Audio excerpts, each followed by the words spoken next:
But without further ado, I'm going to move to Yvonne Fleming, our next speaker. Yvonne is a senior manager at Crosscare. She manages a range of initiatives there and has over 30 years experience working and volunteering in the non-profit sector. So Yvonne is going to tell us about Crosscare's move from the food bank to a caseworker approach, which is really interesting. Thank you.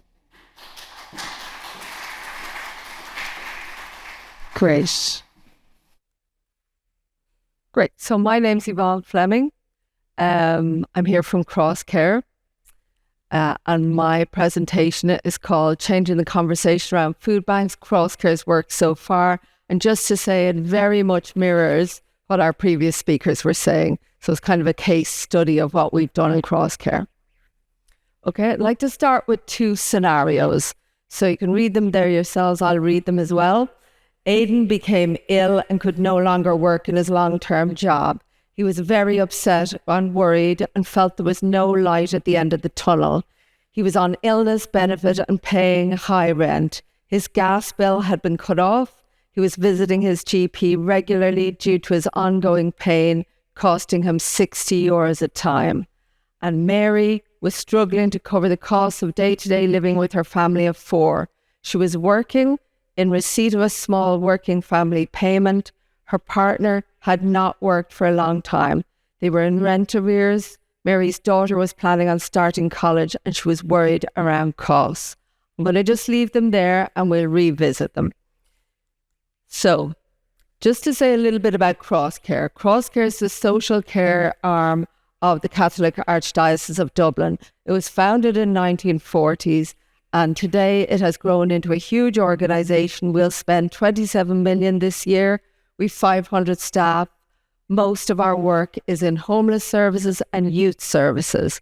But we have some smaller niche projects like counselling, migrant information, homeless prevention, addiction, and Crosscare food services. So our food service is a small part of a much larger organisation.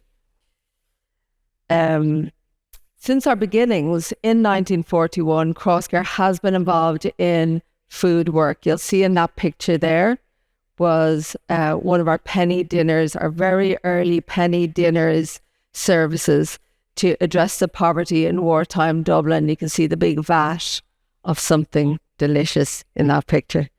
In 1989, we opened the first food bank in the Republic of Ireland, and that was serving other social services with food supplies. And in the 2000s, by the 2000s, we were building a network of food banks all over Dublin City and the suburbs. But by the end of the pandemic, our cafes were underused, and our food bank handout model just was starting to feel outdated.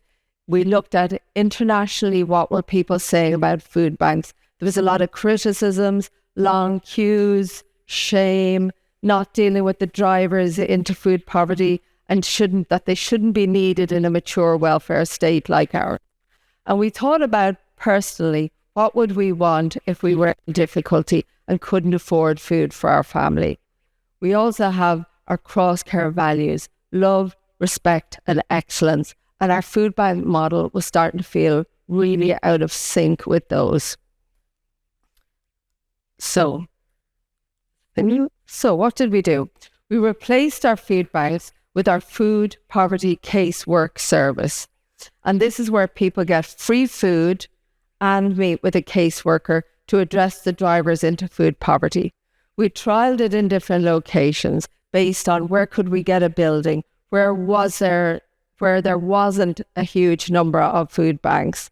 We looked at the public deprivation statistics, that kind of thing. And we tried it in different areas and in different ways. And we concluded that our ideal model is to have a cafe like the one you see there, a community cafe selling food at subsidised cost to anyone who wants to come there, co-located with a food poverty casework service and a shelved area where people can select their own food. The kind of controversial bit was we make the selecting the food off the shelves, we link that with the casework. So if you just want to come for the free food, we will only allow that for a small number of weeks. We want people to... Is my sound gone off? Oh, it's still on. Okay. So we have this model in full in the city centre, and we have the casework and the shelved food in suburbs. So that's our ideal model, which we have in full in Dublin 1, and we have the caseworker and the shelved food in a number of suburbs of Dublin. So these are our rules. No time limit, no referral needed, no payment to the service user. So I know some of the previous speakers have talked about a payment. What we want to do is work with the caseworker, build the income coming into the family home, use the free food service for the shortest possible time. That might be 4 weeks, that might be 18 months. It depends on the case. But our experience is we get to a point where the service user and the caseworker agree they're okay now. The family income has increased.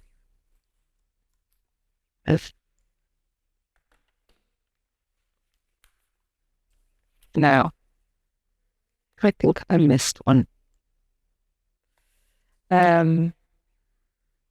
Okay. We work with people discreetly by appointment for their food collection and their casework for the shortest possible time. And our aim is to get people back in the regular shop with their own money as soon as possible. So we don't want to have a shop that people come to on an ongoing basis. We want people back in the regular shop. We want people, in our experience to date, they leave with new skills and new connections. So depending on what people need, they might leave us with meal planning skills, budgeting skills, better energy provider deals. So we might have worked with them to change their energy provider. They'll leave with their correct social welfare in place, and they'll know about other supports in their community. Our food stock comes from Department of Social Protection's ESF Plus program, which most of you will be familiar with. We have a Food Cloud subscription, and we have a small number of donor companies that give us really good quality donations. Our caseworkers are funded through the Department of Social Protection, the HSE, philanthropic sources, but all of that funding is annual and bit by bit. Being part of Crosscare is hugely beneficial for the food poverty casework because the caseworker has access to migrant services, addiction services, homeless prevention services. So when you walk in the door looking for free food and you get linked with the caseworker, the door is open then to the youth services, homeless services, all those other services we have in Crosscare. Now this third, I don't know what slide I'm on, but anyway. So we're working at 3 levels to progress this work. We're trying to build this direct service in multiple areas. We're in 5 locations at present, but we want to build that throughout the city. We want to share this model by inputting at events like this. So thank you for this opportunity. And we're happy to share our experience, share our model and our documentation with anyone who wants to replicate this. And we also want to address the issues at their source. So we have a good data collection system and we can identify the drivers and feed them back into the statutory bodies. We've met with the Minister of Social Protection a number of times. We've told them that the main drivers into this service are that the social protection payments are not in line with inflation and that the eligibility for some of the payments is too narrow. So a lot of the people coming to us are already on a one-person family payment or a disability payment. So we have said directly to Minister Cleary, your social protection safety net isn't acting as a safety net because they're getting those payments and they're still ending up with us. The other drivers we see are literacy, digital literacy, and first language issues. So, imagine if you're not digitally literate and you don't speak English. It's very hard to navigate social protection, safety net, and these kind of means. So often people come to us and they are entitled to social protection, but they don't know how to apply for it. And then also there's other issues, so nothing to do with food. There's addiction, there's mental health issues, there's family breakdown, there's illness. Okay. So we've all seen the poverty statistics. The Silk figures in 2024 said 11.7% of people were at risk of poverty in 2024. And we're talking about food poverty, but we just see it as general poverty. Often food is the thing that's left last. I'll pay the rent, I'll pay the mortgage, I'll make sure we keep the electricity on, and there's nothing left for the shopping. So with our we've 3 caseworkers. They're our drivers. We've 3 caseworkers. And from May to May this year, 12-month period, we supported 1,360 adults with 1,960 dependents under 18 and 449 adult dependents with that team of 3. So let's go back to our scenarios. So we spoke about Aidan being ill. What were we able to do with Aidan? We were able to support him to get a medical card. We gave him information about a local stress reduction course, which he registered for. We supported him to get a disability allowance. And in turn, he got the living alone allowance, fuel allowance, and a travel pass. We were able to, when all these were put in place, Aidan and his caseworker agreed that he could leave the service and that he'd be all right on his own because his income had increased. While all that work was happening, he was selecting his food off the shelves every week. In Mary's case, remember we spoke about Mary, we were able to get the family medical cards. The partner was supported to explore return to work measures. They were supported to contact the local authority, and a revised payment plan was established. Mary was steered to our youth information service for supports for the child who was going to be going to college. Meal planning, budgeting skills were increased. The partner began receiving social welfare payment and pursuing employment options. And then Mary and the caseworker agreed they didn't need the service anymore. We always say to people, you come back if you need to, there's no problem. So we try to have very limited rules on it. We try to give people a hand up, not a handout. And this is a short little promotional video we made just to promote the service to clients who may want to come to it and to anyone who'd like to replicate it, and also to potential funders. So we just finish with that. Thank you. When you think of a food bank, what comes to mind? For many people, it's a last resort. At Crosscare, we're working to change that conversation. Since 1941, our mission has been simple: to support people at those times when life gets tough. With our experience over many decades, we looked at food banks and in recent years recognised that for most people, they were not helping them in the long term. Handing out food parcels was simply not enough.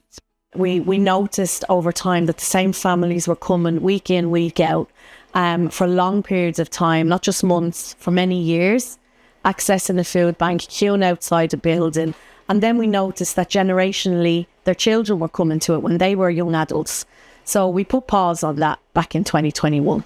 Over the past 5 years, we took the radical decision to start closing our food banks. Instead of simply handing out parcels, we have a cafe where anyone can get a nutritious, low-cost meal. We have welcoming spaces where people can choose their own food. And all the time, we connect people directly with caseworkers who can help resolve the bigger issues they are facing, like housing, disability, addiction, the rising cost of living, lone parenthood, unemployment, and much more. And the truth is, the people we help could be any of us at any time. 11 years ago, I had to leave my job overnight and to look after my 2 grandchildren. So I lost my wages. I had to go on social welfare. Things were very bad, trying to feed them and trying to pay bills and all.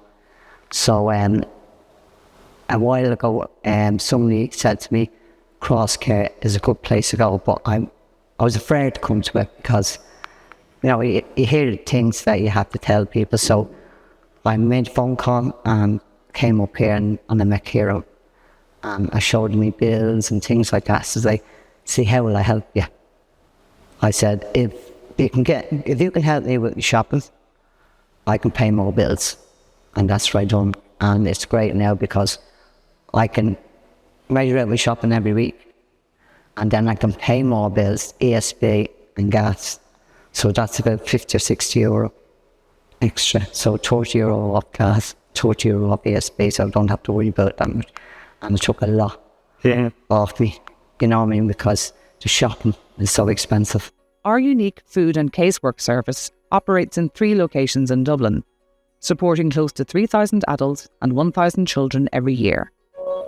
We don't receive long-term funding for this work, and yet we know it has a life-changing impact for those who come to us.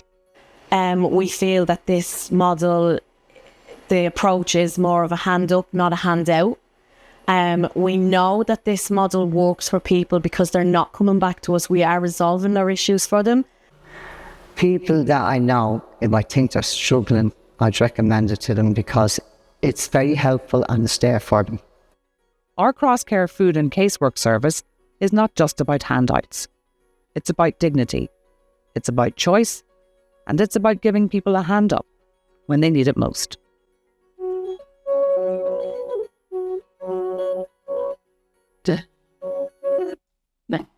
Thank you.